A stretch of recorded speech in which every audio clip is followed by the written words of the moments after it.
राजेश खन्ना एक भारतीय फिल्म अभिनेता थे जो हिंदी सिनेमा में उनके काम के लिए जाने जाते हैं। उन्हें प्रथम सुपरस्टार और भारतीय सिनेमा के मूल सुपरस्टार के रूप में जाना जाता है।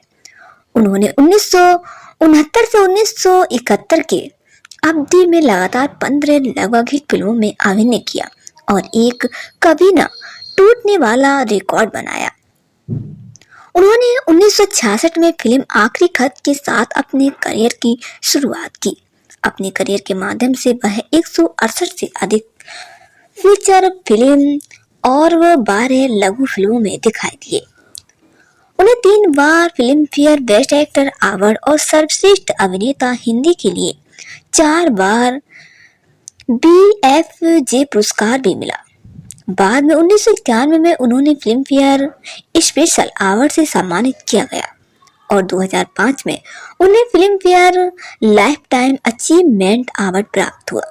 1970 से 1987 तक वह सबसे महंगी भारतीय अभिनेता थे।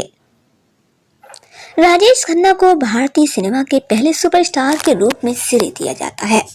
राजेश खन्ना का जन्म 29 दिसंबर 1942 को पंजाब राज्य में अमृतसर में हुआ था।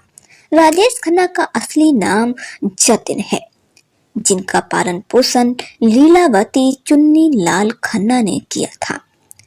लीलावती खन्ना जो राजेश खन्ना के जैविक माता पिता के रिश्तेदार थे और उन्होंने राजेश खन्ना को गोद लिया था। राजेश खन्ना के जैविक माता पिता लाला हिरेंद्र और चंद्राणी खन्ना थे, जो पूर्व विभाजन वाले पाकिस्तान से अमृतसर में आकर बस गए थे।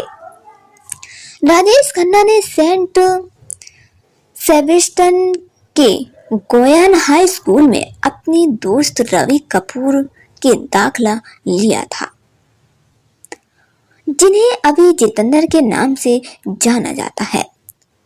खन्ना ने धीरे धीरे थिएटर में दिलचस्पी लेना शुरू कर दिया। बहुत सारे मंच और थिएटर अपने स्कूल और कॉलेज के दिनों में खेलता रहा और अंत विश्व कॉलेज नाटक प्रतियोगिता में कई पुरस्कार जीते। 1962 में राजेश ने अंधा युग नाटक में एक घायल मौत का सिपाही का रोल निभाया और उनके प्रदर्शन से मुख्य अतिथि प्रभावित हुए। उन्हें जल्द ही फिल्मों में आने का सुझाव दिया, जिन्होंने 1960 के दशक के आरंभ में थिएटर और फिल्मों में काम करने के लिए संघर्ष किया। राजेश खन्ना ने 1959 से 1961 तक पुणे के नवराजी वाडिया कॉलेज में अपनी पहली 2 वर्ष की कला स्नातक की। बाद में राजेश खन्ना के सीसी कॉलेज मुंबई और जितेंद्र ने अध्ययन सिद्धार्थ जैन कॉलेज से हुआ था। खन्ना ने अपनी पहली फिल्म ऑडिशन के लिए जितेंद्र को पढ़ा।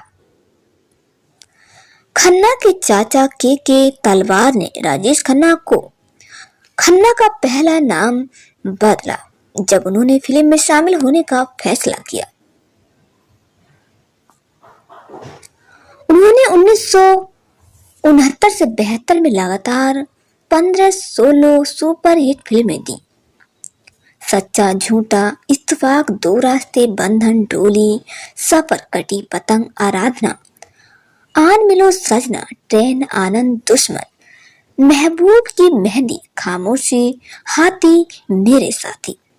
बाद के दिनों में 1972 से 1975 तक अमर प्रेम, दिल दौलत दुनिया, जोरू का गुलाम, शहजादा, बावर्ची, मेरे जीवन साथी, अपना देश, अनुराग, दाग, नमक, हराम, आविष्कार, अजनबी, प्रेम नगर, रोटी, आपकी कसम और प्रेम कहानी जैसी फिल्में भी कामयाब रहीं। 1976 में 1978 में महाचोर, छलिया बाबू, अनुरोध, भोला भाला, करम कामयाब रहा। उन्होंने 1979 में वापसी की। अमरदीप के साथ उन्होंने 1980 और 91 तक बहुत सारी सफल फिल्में दी। 1979 से 91 के दौरान उन्होंने कई सफल सिनेमा की। 1991 के बाद राजेश खन्ना का दौर खत्म होने लगा। बाद में वे राजनीति में आए और 1991 में वे नई दिल्ली से कांग्रेस की टिकट पर संसद सदस्य चुने गए। 1994 में उन्होंने एक बार फिर से खुदाई फिल्म से पर्दे पर वापसी की। 1996 में उन्होंने सफल फिल्म सौतीला भाई की, आ अब लौट चले, क्या दिल ने कहा, प्यार जिंदगी है, वफा जैसी फिल्मों में उन्होंने अभिनय किया, लेकिन इन फिल्मों को कोई खास सफलता नहीं मिली। कुल उन्होंने 1966 से 2013 में 117 फिल्में की और 117 में 91 हिट रही। उन्होंने कुल 1966 से 2013 में 163 फिल्में की और 105 हिट रही। 1960 के दशक के उत्तरार्ध में 1970 के दशक के शुरुआती दिनों में राजेश तब की फैशन डिजाइनर और अभिनेत्री अंजू महेंद्रू के साथ प्यार में गिर गए थे। वे 7 साल के लिए इस रिश्ते में थे। सूत्रों के अनुसार इस ब्रेकअप के बाद युग 17 साल के लिए एक दूसरे से बात नहीं करते थे। बाद में राजेश ने मार्च 1973 में उभरती अभिनेत्री डिंपल कपाड़िया से शादी की। इससे पहले कपाड़िया की पहली फिल्म बॉबी उस साल नवंबर में रिलीज हुई थी। उनकी शादी से 2 बेटियां हैं, ट्विंकल और रिंकी। खन्ना और कपाड़िया ने 1984 में अलग होकर तलाक की कार्रवाई पूरी नहीं की थी। 1980 के दशक में 91 से 87 के बीच में 11 फिल्मों में खन्ना के साथ काम करते हुए टीना मुनीम रोमांटिक रूप से खन्ना से जुड़ी थी। मुनीम अपने स्कूल के दिनों से राजेश के प्रशासक थी। वेबसाइट के अनुसार बॉलीवुड मंत्र की रिपोर्टर टीना के साथ संबंध 1987 में खत्म हो गए, जब खन्ना ने उससे शादी करने से इनकार कर दिया क्योंकि उनकी शादी के कारण उनकी बेटियों पर बुरा असर पड़ेगा। हालांकि खन्ना और कपाड़िया ने एक सौंदर्यपूर्ण संबंध बनाए रखा, जहां दोनों को एक साथ पार्टियों और परिवार के कार्यों में देखा गया। कपाड़िया ने खन्ना के चुनाव के लिए प्रचार किया और उनकी फिल्म जय शिव शंकर जो 1990 में आई थी उसमें काम किया। खन्ना की बड़ी बेटी ट्विंकल खन्ना, जो कि एक इंटीरियर डेकोरेटर और एक पूर्व फिल्म अभिनेत्री है, जिसने अभिनेता अक्षय कुमार से शादी की है, जबकि उनकी छोटी बेटी रिंकी खन्ना, जो कि एक पूर्व हिंदी फिल्म अभिनेत्री थी, एक लंदन स्थित निवेश बैंकर समीर सरन से शादी कर रही हैं। 17 जुलाई 2012 को अनीता आडवाणी नाम की एक महिला ने दावा किया कि वह राजेश खन्ना के लाइफ पार्टनर थे और उन्होंने मुआवजा मांगने के लिए एक पुरानी नोटिस भेजी। राजेश खन्ना के परिवार ने दावा से इनकार कर दिया।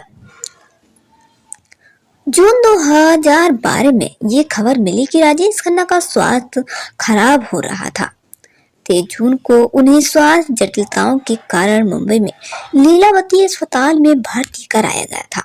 उन्हें अस्पताल से 8 जुलाई को छुट्टी मिली थी और कथित रूप से ठीक हो गए थे। फिर 14 जुलाई को खन्ना को लीला अस्पताल में भेजा गया, लेकिन 16 जुलाई को उन्हें छुट्टी मिल गई थी। 18 जुलाई 2012 को मुंबई के अपनी बंगले आशीर्वाद में उनका निधन हो गया। सूत्रों ने पुष्टि की कि उनका स्वास्थ्य जुलाई 2011 से बिगड़ रहा था, क्योंकि उन्हें कैंसर का पता चला था। उनकी मौत के बाद उनकी सह कलाकार मुमताज ने कहा कि राजेश खन्ना पिछले वर्ष की अवधि के लिए कैंसर से पीड़ित थे। उनके अंतिम संस्कार में 10 लाख से भी ज्यादा लोग थे और उनके प्रशासक दिल्ली, अहमदाबाद, अमेरिका, सिंगापुर और अन्य कई विदेशी देशों से आए थे। पुलिस ने उन लोगों की भीड़ को नियंत्रित करने के लिए लाठी चार्ज का सहारा लिया। उनकी पत्नी डिम्पल कपाड़िया, बेटियां रिंकी खन्ना और दामाद अक्षय कुमार और अन्य करीबी रिश्तेदार की उपस्थिति में उनकी मौत हो गई। अक्षय कुमार की सहायता से उनके पोते आरव द्वारा मुख्य अग्नि दी गई थी। अमिताभ बच्चन ने कहा कि खन्ना की आखिरी शब्द टाइम अप, पैक अप। उन्होंने अपने दोस्त और प्रशासकों को उस प्रेम के लिए धन्यवाद दिया और उन्हें सलाम किया। 25 जुलाई 2012 को उनकी अस्थियां उनकी पत्नी डिम्पल कपाड़िया और बेटी रिंकी खन्ना द्वारा गंगा में विसर्जित हुई। राजेश खन्ना आज हमारे बीच नहीं रहे, फिर भी उनकी फिल्में और गानों से वो हमेशा हमारे दिलों में जिंदा रहेंगे। तो दोस्तों, राजेश खन्ना की लाइफ स्टोरी कैसी लगी हमें कमेंट करके जरूर बताइएगा।